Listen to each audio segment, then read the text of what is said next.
gonna randomly. Yeah, about 10 minutes, 8:15 or so.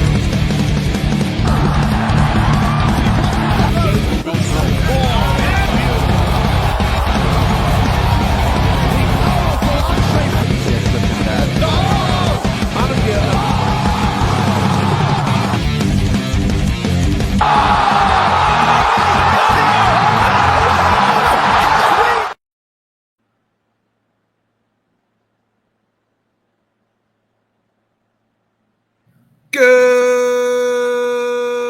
evening, fight fans. Welcome to another great episode of Headkicks and Haymakers. I'm your boy Bodkins, and of course, with me is always Mr. Bobby Blunts. Bobby, what a weekend it was at the glorious Apex, you could say. Taira, is that how you say his name? I believe. And I'll leave that to you, but yeah. Huh? Yeah. Easy. He had a nice win, but I thought his comments after the fight were more. I don't know. I don't really know what to say. More impressive, but just more interesting. He kind of called out Pantoja. Said he felt like he was going to beat him. He could beat him. Thought that he could beat Josh Van. He was more talented than Josh Van. But this is a guy who lost his last time out. Lost to Brandon Royval. So your thoughts here on just Saturday night as a whole. And first of all, we got to shout out Rovix. That guy, he's in a war every time out. Yeah. Don't really know the longevity there, but you know, we knew that would at least deliver out of anywhere. Got the Woo Wednesday. What up, Kev? Yeah, you know, if we're gonna jump off with the Apex, I don't want to say it was like really the low of the weekend, but you know, we did have like the PFL on Friday that was entertaining. BKFC absolutely delivered as well. But you know, the Apex, we kind of always like know the environment ain't gonna be there, but sure enough, the fights will end up like delivering in the end. The main event specifically, it just kind of reinforced this really should not have happened. You know, it definitely looked like Park was in way over his head. Yeah, you're gonna fight a guy like that on 7 days' notice, 5 days' notice is just not. You know what I mean? Shouldn't have happened. Yeah, but you know,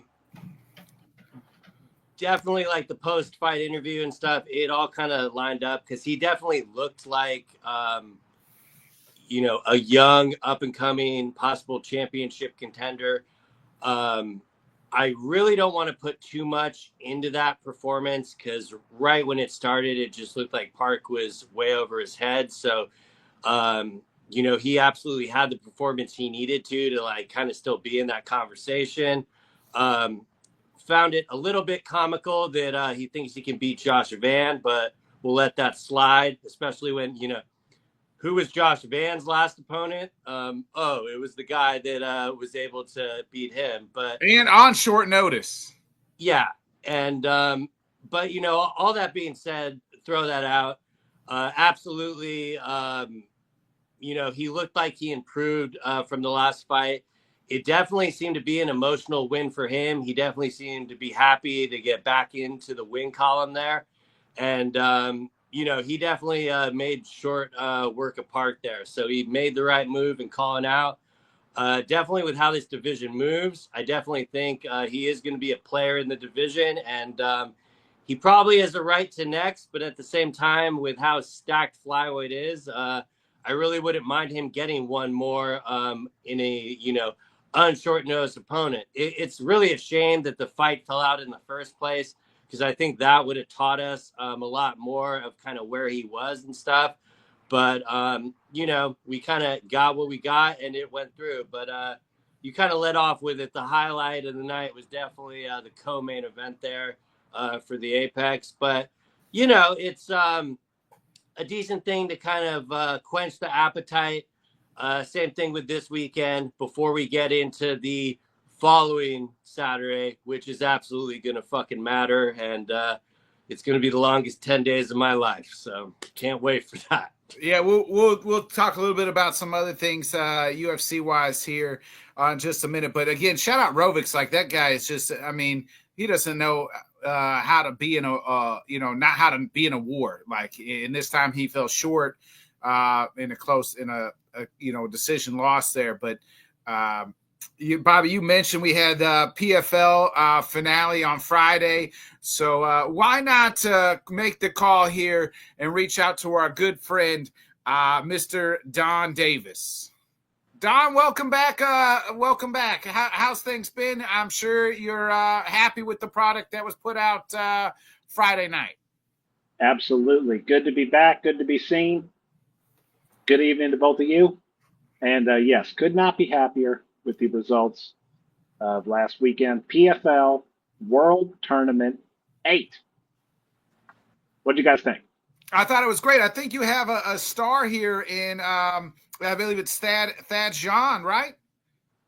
Thad Jean. Thad Jean, yes. Thank you.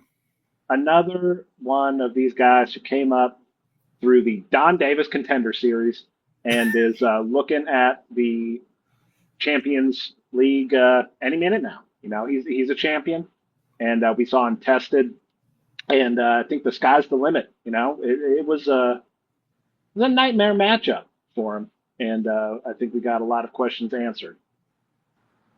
Yeah. It seems like so. What's next for him? Is he now fighting the title winner, or what's next for Thad here?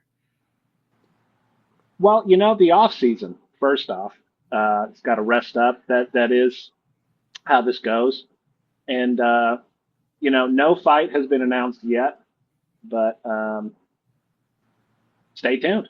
Okay. So he's just, what's the off season like? How long is that going to be for him?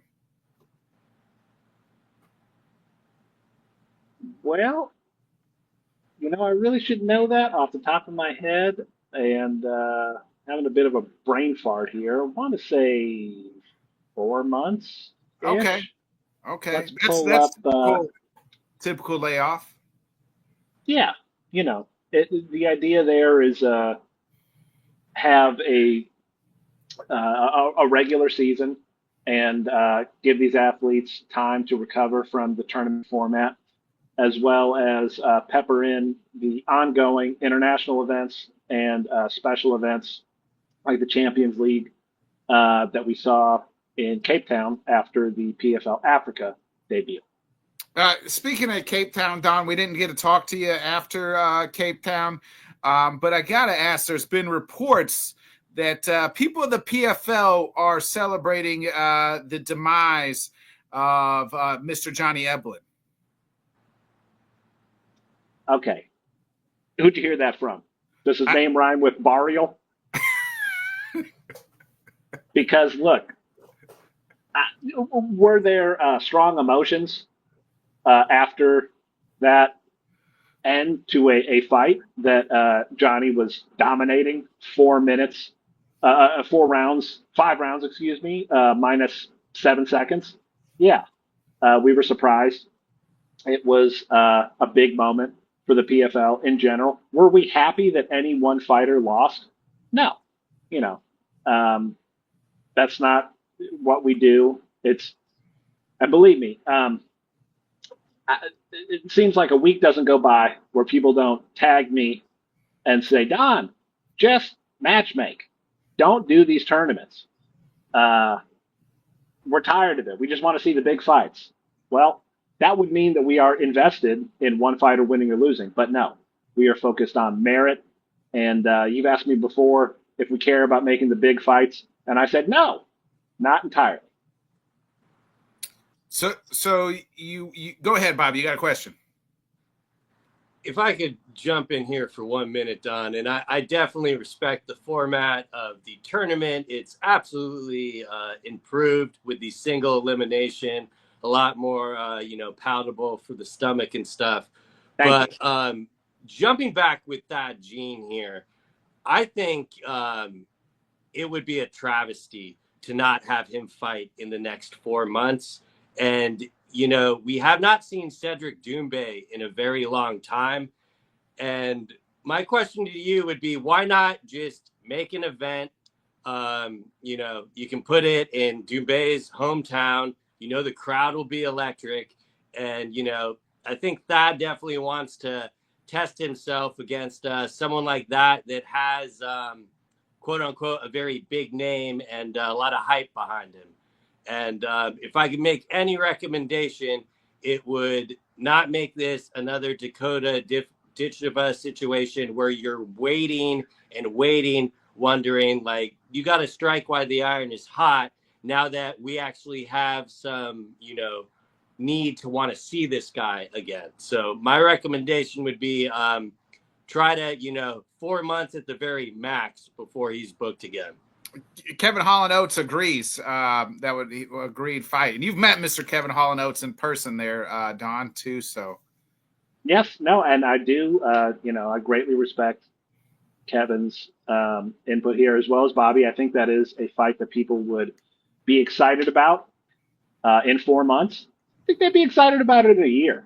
So, it would be great to have them fight. What would they be fighting for other than our entertainment? That's one question, right? Thad is now coming off of the 2025 championship.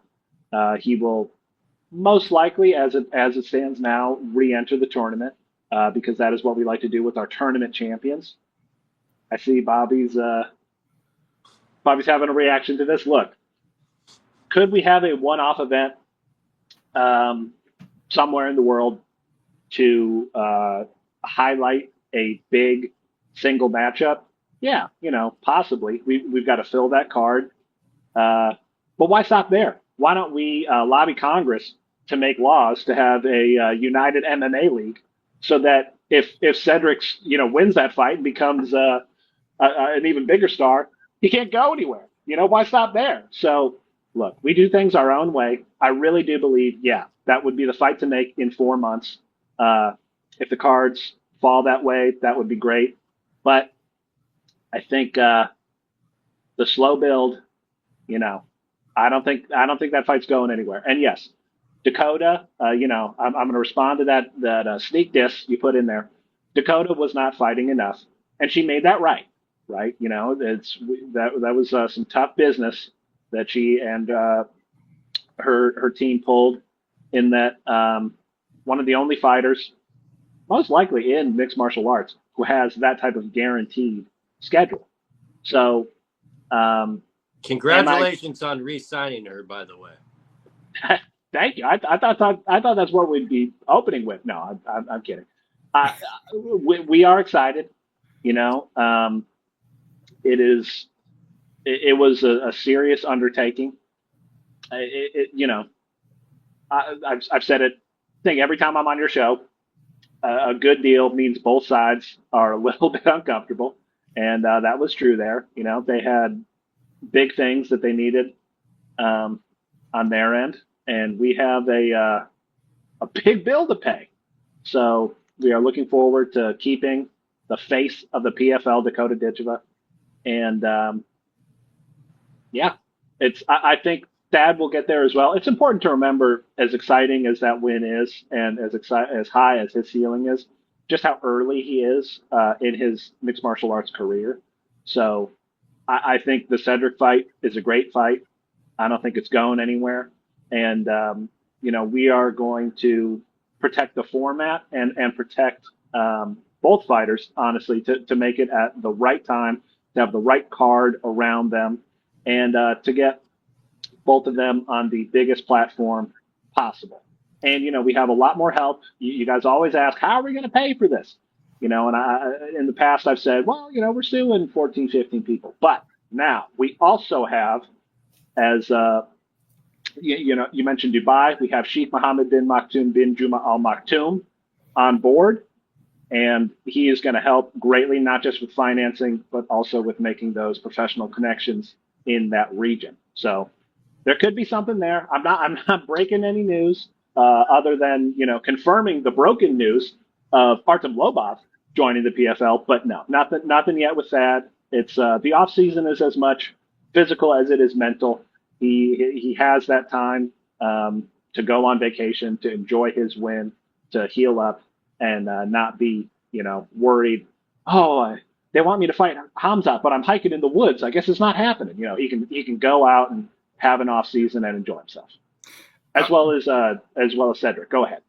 Donn, just a couple things here. You talked about sticking to the format and not doing one-offs, but you just kind of did a one-off in Cape Cod. Like, why don't you just do a one-off here and book the best fights? And to kind of go back to the Cape Cod, Johnny Eblen has called for pretty much an immediate rematch. Your thoughts on that, and if that's in the works? Van Steen is mentally broken. No, I can't say that. I can't say that as the president of this league. Did you say he's mentally broken? I think that's a crazy thing for him to have said. It's I think, what was he saying? Like, you got to be a man to give me this rematch. You come on, buddy. It's let him have his moment in the sun. And that's another fight where, if they both come off a win or a loss, does that fight get any less exciting? I think people forget, this is a sport in terms of, what have you done for me lately? And the fan base is passionate. They always want, these big, exciting fights when they want them. But there are more factors at play. And, are we going to book the Johnny Eblen rematch next? No, absolutely not. I cannot confirm fights are happening. I can confirm fights are not happening. That is crazy. But I'm not ruling it out. And I like I said, no one at PFL was necessarily overjoyed that he lost. But at the same time, we're happy for Van Steenis. It was an incredible win. And yeah, it's not as though he was dominating that fight. It's so 7 seconds left, not the cloth from which he is cut. Go ahead. One might say, Donn, because you're not going to give a guy who was a long-standing champion, especially a Bellator guy, and Johnny Eblen, because maybe you don't like him and you're glad you don't have to deal with him anymore. Now, I can't comment on that, but, it's immediate versus rematch. Those are two different things. I think, well, just to go back to your earlier point, the PFL Africa Cape Cod card was not a one-off, so to speak. It was the Champions League. So those are champion versus champion. This is where I'm coming from. Yeah, it's Cedric is a big star.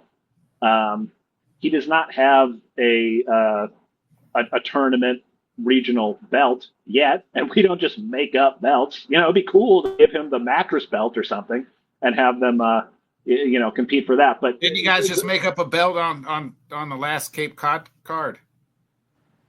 No. Oh, okay. Those were real deal champions. Oh, okay. Facing each other, and they won those against the toughest competition. Okay. But so it's, I don't get why people are so confused about, having a global league full of interconnected regional belts that are won as a result of championships that are at the end of a tournament, which reset every year. And then having those champions eventually go on to meet in a Champions League series of one-off events in places like Cape Cod, South Africa. Donn, I'm going to tell you like my old basketball coach used to tell me all the time. It's called KISS. Keep it simple, stupid. So I think that's where you got too much going on. It's like looking at geometry, and I'm not very good at geometry. So I'd rather just do 2 + 2 = 4. Yeah, if I could actually 2 + 2 doesn't equal 4. Or nicer way, the tournament is designed for you guys to build stars. Now that you have built a star, I don't see the point in icing said star, because another tournament takes an entire year. Why not give that guy the fights that he wants to make him a superstar? Okay, I hear you. I pulled up Cedric's record here. So he last fought in May. Can't forget the toe injury. Splinters from that. Splinters can last a long time. Yeah, that was oh my goodness. No, he's not fought this year. You're right. It's tricky, right, with selling tickets. Like I said, it's to have Cedric on a card. It's a big promotion, but I think we could get there. We could get there. It's as much as yes, we have the most elaborate and clear structure, as you all have referred to in MMA. We are also the most flexible. We are the most receptive to fans making valid points and getting what they want. So, there could be a world. Do I think, Cedric and Thad, what we don't like to do in PFL is have a pointless card underneath one big event, right? That's kind of our competitors' model. You look at some of these cards the past couple of weeks, it's one good fight, and a bunch of other fights that are happening. And we like everything to have stakes. That is what's so fun about the tournament. So if we can find a way to make that happen, be it in Abu Dhabi or Dubai, wherever, and we have, like I said, more support in those regions, there could be a path to getting what we want as far as the tournament itself and some big blockbuster fights. Donn, can I be frank with you? Can I be honest with you? I feel like you're just a lot tonight. Just seems like you're dancing around a lot of things, like you tap dancing. You're one of us, Donn. You're a regular here on H&H. Like you're supposed to, this is your home. This is where you're supposed to just shoot us straight. You're talking to Bodkins and Mr. Bobby Blunts here, and I just feel like tonight you're just kind of dancing around things, like instead of just being a straight shooter. Well, listen, I get in trouble sometimes when I come on this show. Cedric Doumbé versus Thad Jean. Who are you getting in trouble with, Donn? Is Coach on your ass? Is that the problem? Coach Man has damn near locked me out of my Twitter because of when I come on here and say how I really feel. And praise Adolf. The last time. Yeah. That made hanging out with Russell Brand look great in comparison. No. So, I've given you one soundbite that, I personally don't like Johnny Eblen. And that's not going to go over well. But, thanks, Donn. In an ideal world, why not have, another event in Paris? We still owe them one, right? That's partly why Cedric has not fought in so long. That was a big, kerfuffle. There is, I can admit, there is something kind of confusing about having someone win a championship belt and then suddenly they're not a champion again. Suddenly they're just back in the tournament. And, it was slightly different when it was not the single elimination, but I don't think a PFL Paris card supporting PFL Europe headlined by Cedric versus Thad is a bad idea. I'm not announcing that. Okay. No fake news here, but is that something we could consider targeting? Yeah, well, absolutely. Both fighters want it. You fly me and Bobby Blunts to France and, since it was our idea. Absolutely. You, Bobby, Wits invited Kev, hop on the jet. We will be there. Donn, you talked about Twitter, and I got to ask you, I don't know who's running the PFL market team, but shout out to my guy, Brown, sent me this morning. And even though he's a crappy White Sox fan, still a good guy. You're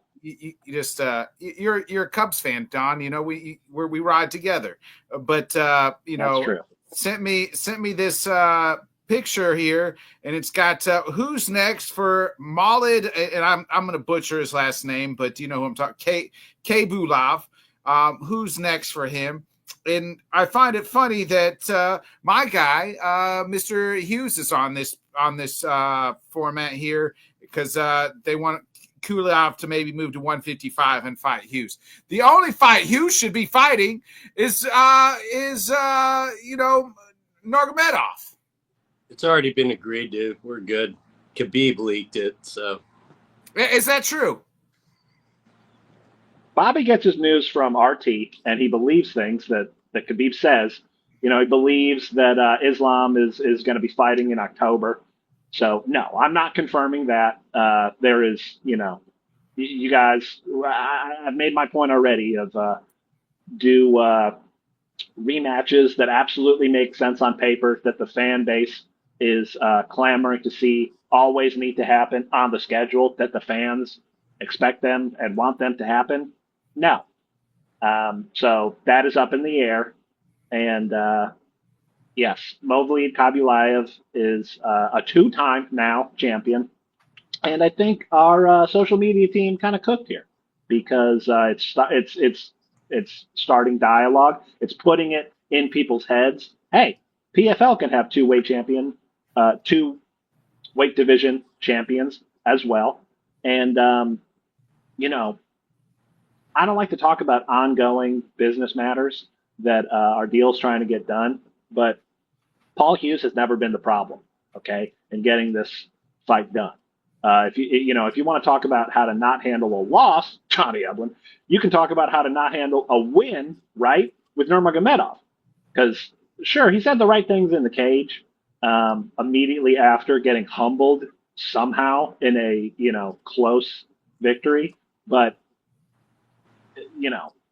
there are fighters who would immediately be pounding on the door of the PFL office, say, hey, let's run this back as soon as possible. That was, the best fight that your promotion's ever put on, and I want to put a stamp on it. I'm not happy with walking away like that. So, Khabib can say whatever he wants. It's... Be careful, Don. This isn't the Ariel Helwani show. We don't tolerate Khabib slander here.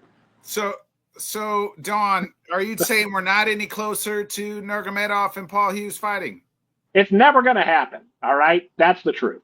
Oh, look what you did, Bakken. But yeah. Don, that's the best fight your promotion's ever had, arguably. Well, it's always going to be there. Okay. So you're subscribing to Paul Heyman's. Yes, you just make the audience keep waiting. The more they wait, the more they're going to want it more. Now that's a guy who I can get behind emulating. Yes, absolutely. Okay. These fights are never going to go away. These fighters are only getting younger. Okay, and that rivalry is just going to brew and brew. Okay, imagine this: Hughes doesn't fight Nurmagomedov. You get who I'm trying to say. He doesn't fight him. And he goes, I already beat that guy. He takes that tack. Because I can see a turn where Hughes reminds me a bit of Tom Aspinall in the sense of super respectful. He's not going to talk shit. But if you poke him and poke him and poke him, eventually he's going to, fire back. And if you recall, Aspinall early on, super respectful to Jones. And then at a point, he's like, this guy's scared of me, And so how do you think Paul Hughes is feeling? So imagine this. He doesn't immediately fight Nurmagomedov, and Movlid moves up and fights him in a massive event. Khabulaev coming off what I would say is the new best fight in the PFL. And we've been getting a lot of them, okay? He matches up with Hughes. We see how that plays out. How much, win or lose, how much bigger is the Nurmagomedov fight going to be now? You don't think Ireland is going to want to see that?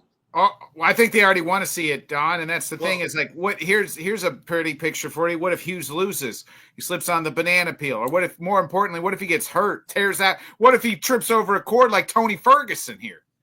And not only that, he's one of Khabib's guys. So I don't see any possible way that he would take Usman's fight from him, because I know Usman's willing to take that. I mean, you can play all coy with me, but I know there are things that are agreed to, and that fight is happening. And I will go out on a limb to say it is the most anticipated fight for me to look forward to in the PFL. But that's me saying it, Don, not you, so you won't get in trouble. Well, I appreciate that you're excited for it if it were to ever happen. I am not going to break kayfabe, and I'm not going to kill the anticipation of this amazing fight. But if you want to talk about loyalty, and Team Khabib is never going to do that, why don't you call up Bilal Muhammad? Remember that? Oh, we never fight him. Meanwhile, he's basically taking the M&Ms from JDM, going, "Hey, buddy, you got to make this happen." Okay. That's not confirmed either, but it's basically confirmed. You're right. You're right. Real quick on Khabib. So does he have to re-enter the tournament now to fight Paul Hughes? How does that work out? I'm confused. Yeah, look, he's done it 2 years in a row. And I was glad to be in there with him when he won. And keep in mind, for him to face Hughes, that would be a type of special event regardless, because they are in different weight classes. Oh, okay. Well, I mean, yeah, but I didn't know if Kopylov had to, drop down to 155 and then enter the tournament, or how that works out. Or it go looks up, great seeing that PFL belt on Khabib. So you should definitely use that in video packages. Absolutely. Yeah. God rest his soul. This was Father's plan. 2 PFL belts. Okay. All right. Bob, you got any other questions for Donn Davis before he gets out of here? No, I think I more or less kind of covered it all. I appreciate no questions about Artem the Lobov? answers, even if it was, a little tongue-in-cheek. But, always appreciate the honesty. Thank you. I can't believe you guys don't want to talk about Artem Lobov. 165, making the debut. Will he come back? Will he won't? That's a big fight. My last we got some breaking news coming this week too. I can't break it here, but listen to keep your ears to the Twitter. Why can't you break it here, Donn? We're best friends. We just talked about this. You can break the news here. Breaking news. Martin Buday is coming to the PFL. It's happening. Okay, it's gonna be in all the news feeds tomorrow. That's if this doesn't break it, I know we're pretty late here on the East Coast, but yes, he was not hiding it well on Ariel's show this week, and I can now confirm officially Martin Buday will be making his PFL debut early 2026. And talk about super fights. I am interested to see how he matches up with the big man Francis Ngannou. Okay. Yeah, can't wait. Martin Buday, who just got cut from the UFC, is now headed to the PFL. One last thing for me, if you could possibly contact Francis and give him an offer sheet, I think you should go off the PFL Cape and see if you can get him to sign a fight to face Corey Anderson. That'd be pretty cool.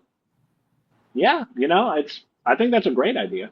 If Buday needs to get one fight under his belt to sort of see how he handles the PFL spotlight, see if he's got the smart octagon jitters, I think that'd be great. I do just want to clarify, not cut from the UFC, did not re-sign him. So that. You're right. You're right. That actually does slightly explain, how could they not, why would they cut this guy? Well, they didn't. They didn't re-sign him.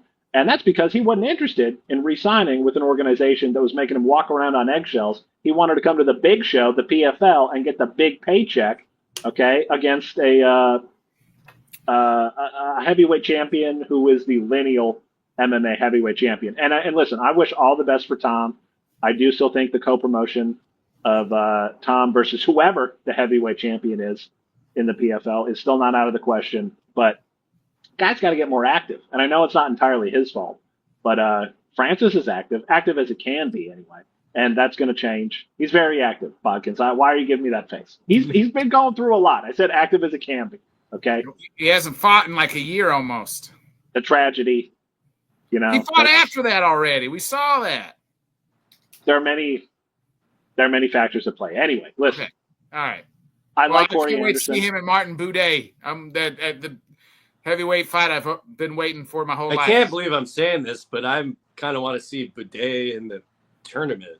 But I think he'd be great. Yeah. No, listen, it takes a different kind of beast to get through these tournaments. And, now that you guys put it in my head, I kind of like Khabib at the lightweight tournament. You're welcome. Donn, real quick, last question for you before you get out of here. What's next for Dakota? She, like, who do you have in the PFL that can give this woman? Seems like she's on the Kayla Harrison path here. Yeah, I was going to ask you guys, who should she fight? One bitched out, right? It's supposed to be her versus Stamp Fairtex. I think that might be the most compelling matchup she has right now. And Chatri, get your shit together. Where are you at? Amen. Yeah, my recommendation would be it does not matter who her opponent is. Just get her booked more consecutively. I know the contract will take care of that because you gave her some reassurances. So hats off for doing that. And just get her back in. I know she broke her hand, so it will take a little bit of time. But whenever she's cleared, build an event around her. Thank you. Yeah. So I personally think that her versus Alexa Grasso, Aaron Blanchfield, Jasmine Jazadovicius would all be great matchups, really. Well, listen, trade Johnny Eblin for Rose Namajunas. Would you do that, Donn? Would you call the phone and ask for a trade? I would trade Johnny Eblin for Jasmine Jazadovicius. Yeah, absolutely. Listen, I'm serious about. I'm trying to see now when the last time Stamp fought in MMA, because I know she goes between. Good God! I just pulled up Stamp's Tapology. You want to guess how many canceled bouts she's had in a row? I'm already tipping that there are multiple in a row. It's unbelievable. 4 in a row. 4 in a row. Yep. Since March 1st, consecutively. One of this is the same opponent 3 times. Not that makes it that much better. And there are 2 opponents in there. That is unbelievable. I wouldn't be. I don't know what she has to do to get out of this draconian contract, but look at RDR, right? He did it. If she needs to go fight in some, in Fight Circus, something, get her out of the contract and then come to PFL, I think that would be fantastic.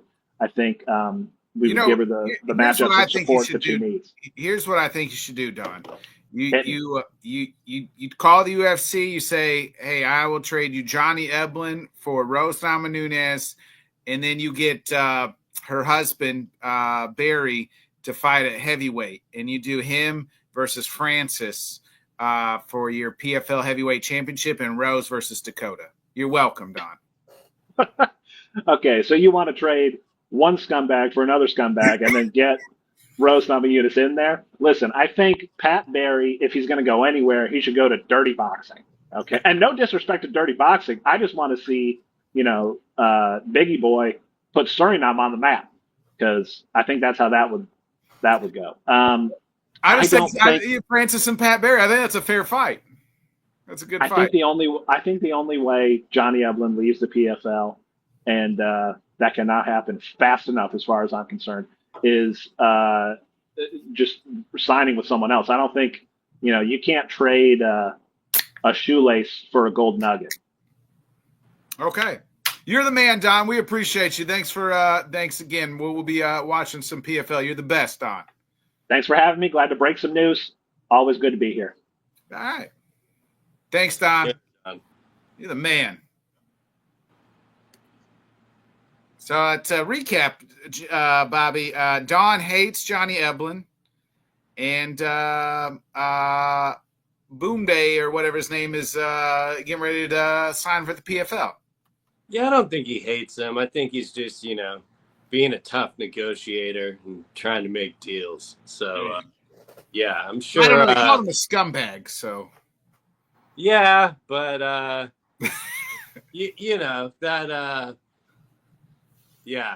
that really not coming back from that one. Oh, man.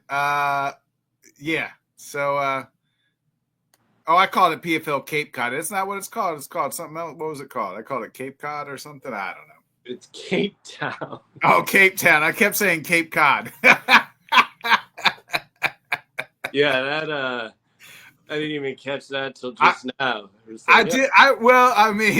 Kevin caught it. He said Cape Cod, my favorite African city. So Cape Town, Cape Cod, whatever. Same difference, what's the difference these days? Yeah,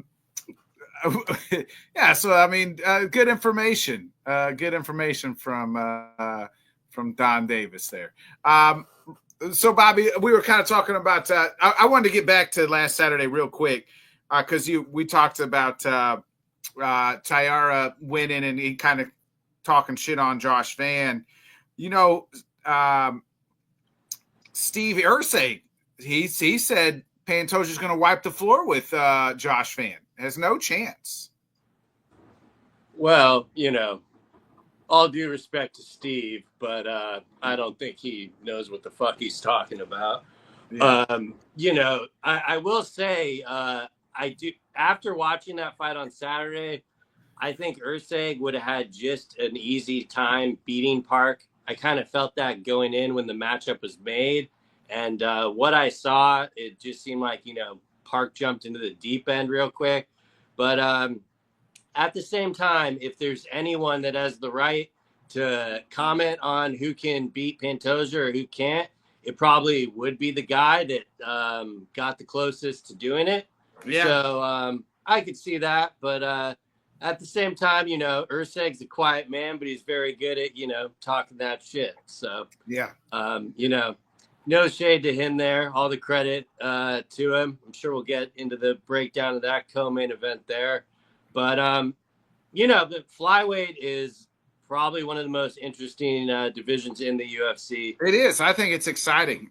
You got a lot of young talent, you got a lot of young guys, and it's right now you got maybe the second greatest flyweight as the champion.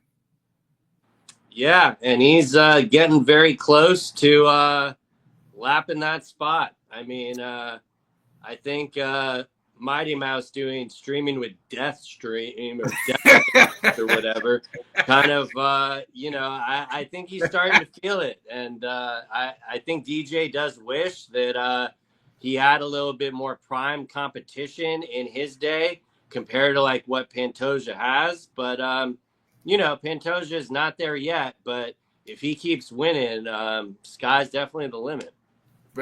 For sure. Real quick, I also wanted to, we kind of mentioned this at the top, or maybe we talked about it a little off air. So today it was announced multiple things here, and I should have asked Donn about this as well, and I meant to, I just didn't get to it about the PFLs playing with ESPN. But so in the last 24 hours, you could say ESPN has now announced that they are purchased, like them and NFL have got a deal pretty much. They bought the Red Zone, going to have a lot of NFL Network stuff going on there. And then you wake up this morning, WWE, which is, owned by TKO, their PLEs are going to be moving to ESPN as well.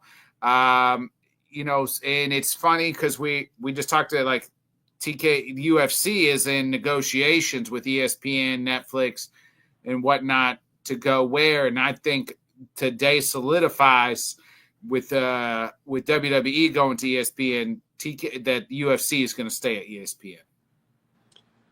I think the biggest piece of the pie will definitely be there. I can still see Netflix being in play to take like some of these special events and stuff, like maybe Noche and the supposed White House card that everyone can't shut the fuck up about.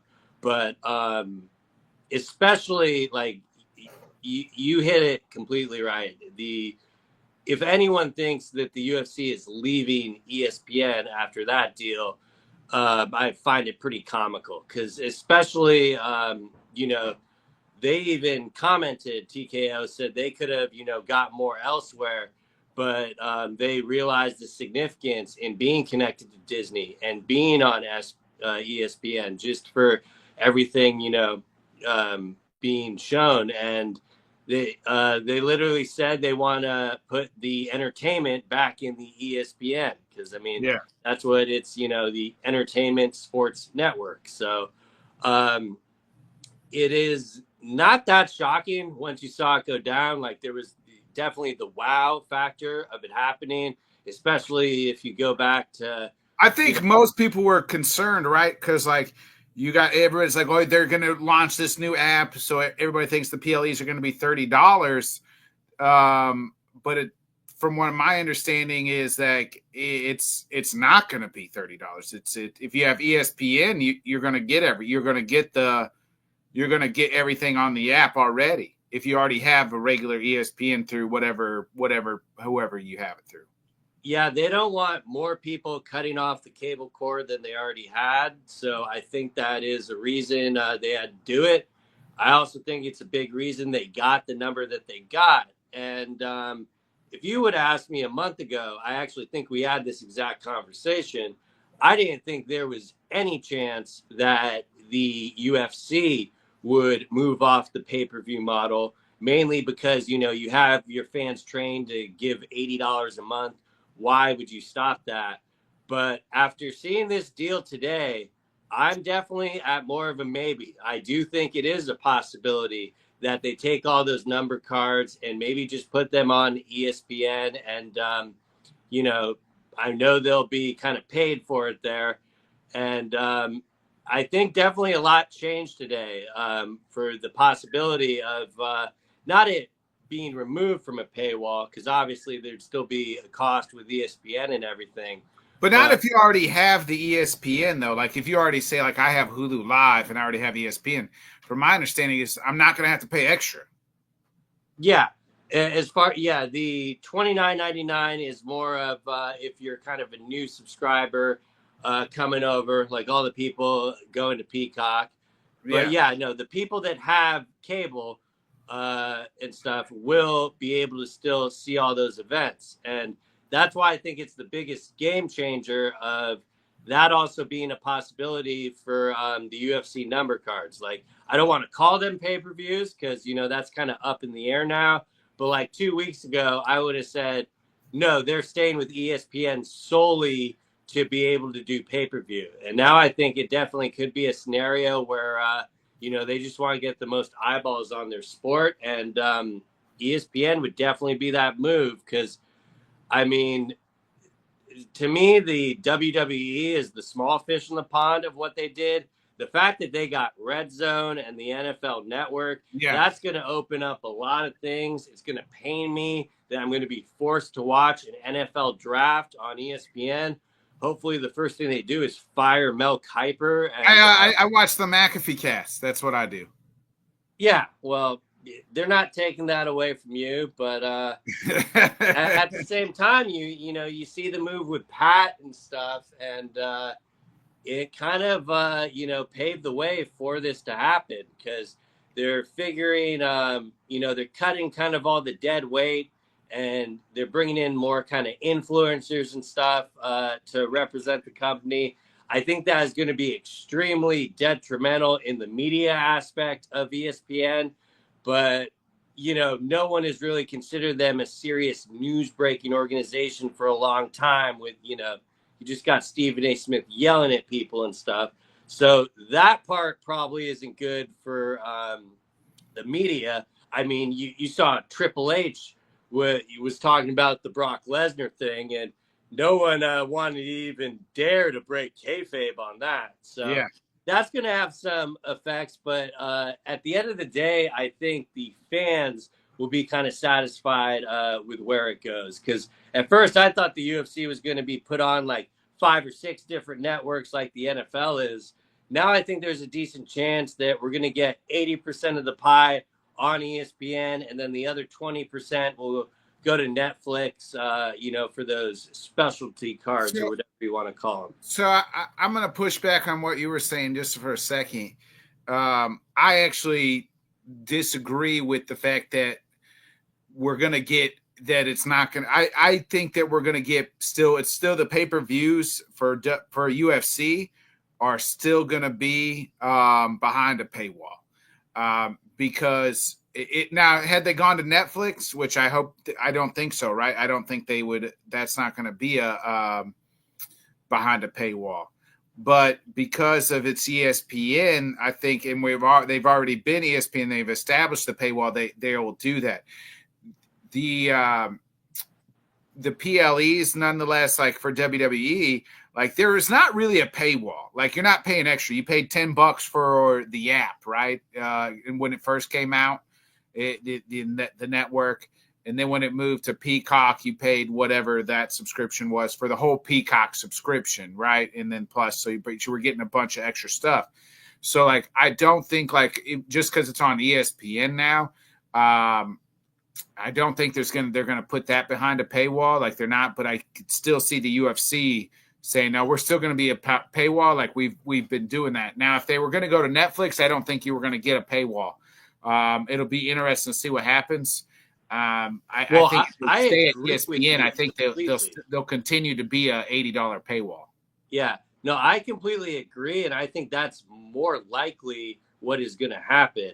Yeah. The only reason I now think that's more likely what's going to happen than I didn't. When the contract ended, maybe I just hoped that they would go to Netflix and it wouldn't be behind a paywall. But like my dad always used to tell me, shit in one hand and hope in the other. Tell me which one fills up faster. Yeah, but my main point I was getting at is when you originally said that, I didn't think there was a chance in hell of that happening. Yeah. But after seeing this deal today, I'm kind of Motel 6 in it. I'm leaving the light on. I think there might actually. I'm the opposite. I'm turning the light off, baby. Yeah, but I mean, realistically, it probably will be, and they probably will still tax us. But I for some reason, I'm just a little bit more optimistic about it possibly being pulled off. When if you would ask me this 24 hours ago, there would have been no scenario where I would have said that. So, but yeah, it's, going to be very interesting to see what happens. There's just a few months to go. And I do think the WWE deal getting done was kind of the anvil that had to fall for this to all get ironed out with the UFC's part of the TKO deal. Agreed. And Nick Khan's doing both, right? He's the negotiator for both. So, I think he'll be. I think they'll stay at ESPN. Disney will run damn near everything soon. And then I saw they're going away from the Hulu app is more or less going to be non-existent. Oh shit! Down the line, it's going to like pretty much be like the Hulu and Disney and ESPN merger. Like that is going to be on one app. From my understanding. Oh, well, I already got that. That's what I have. Good. Then you are set to enjoy life. Okay. So I should be okay, hopefully. Real quick, I wanted to get your thoughts on DDP because we talked about that card. It's going to be next Saturday. But he was on Ariel Helwani's show. Your thoughts on just what he was saying? He was kind of saying, hey, I'm going to be the boogeyman. They used to say I couldn't go the 5 rounds, but now look at me. Your thoughts on just kind of his overall take here? If I wasn't already a 10 out of 10 excited for that fight, I mean, this just got me at completely full mast. I can't imagine the fact that I have to wait 10 days for this is going to be brutal. I mean, thank God I got some preseason football to take my mind off it. We got some preseason UFC practically in the Apex. I mean, the fights on their own will be good, but the interview really just solidified why I have been so excited for this. And, I've been going back and forth with it every day on which way I'm going to go. I've never cared less about being correct on a pick in my life. Like as long as the fight happens, it, and at this point I feel pretty strong about it. I just cannot wait for that to happen. Like I could have done a whole hour talking about that fight this week and then still talked about it next week for an entire hour. Chimaev has also been doing some interviews and he equally has just been like, I wish I was like Adam Sandler and Click and I could just, fast forward and get to it. Yeah, it'll be interesting. And we'll break that fight down next week. So I can't wait. But let's look just real quick at this week's glorious Apex card. It's not bad. It's your typical Apex card. You got two ranked middleweights in Roman Dolidze and Anthony Hernandez going at it. Hernandez, the pretty heavy favorite here at minus 350. He's been pretty active. The aforementioned Steve Urseg and his about fifth opponent change, I feel like, in this fight. O'Day Osborne. Steve is a huge favorite, minus 600. Andre Fili's on this card. Eric Andros versus Christian Leroy Duncan is on this card. My guy, I got to shout out to Missouri's own, Springfield own,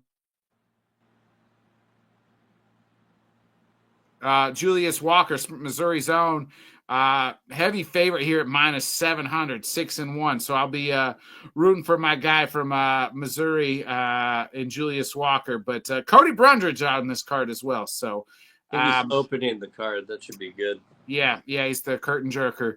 Your thoughts here on the main event and maybe the co-main real quick.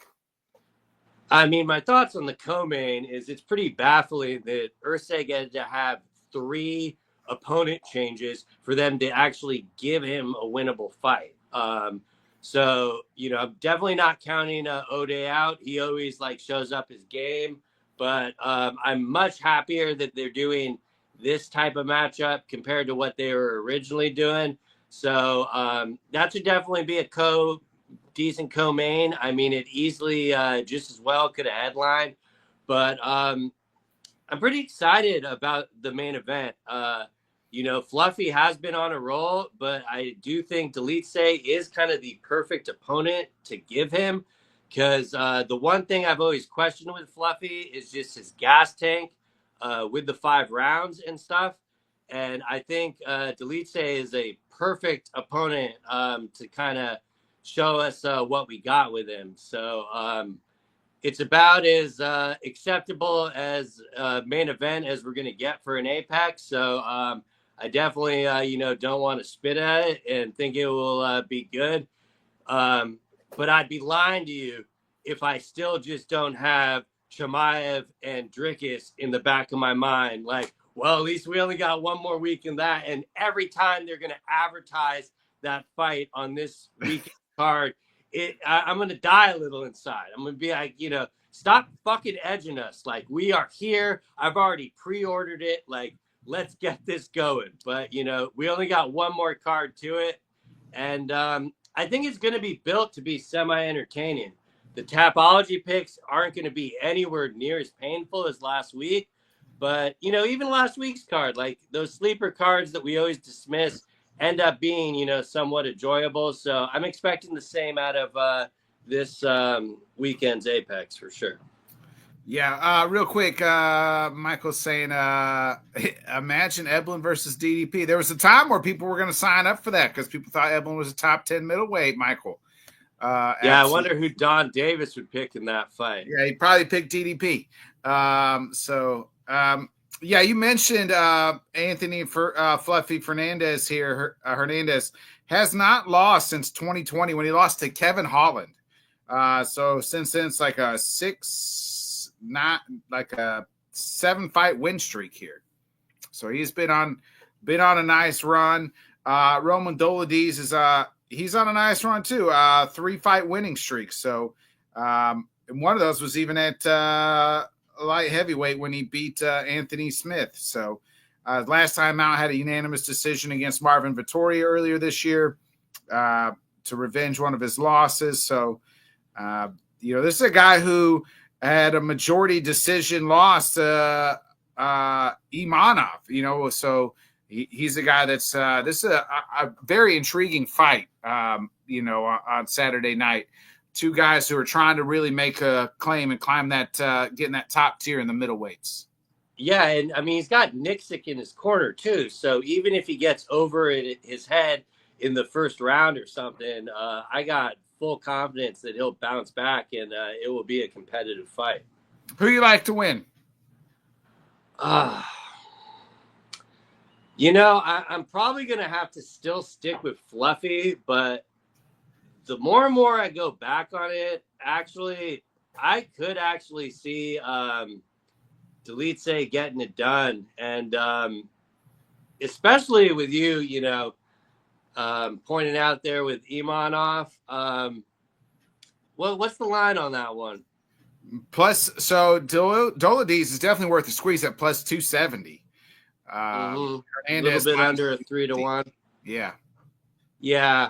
No, I would expect Fluffy to be able to definitely grind out a decision, but at the same time, I could absolutely see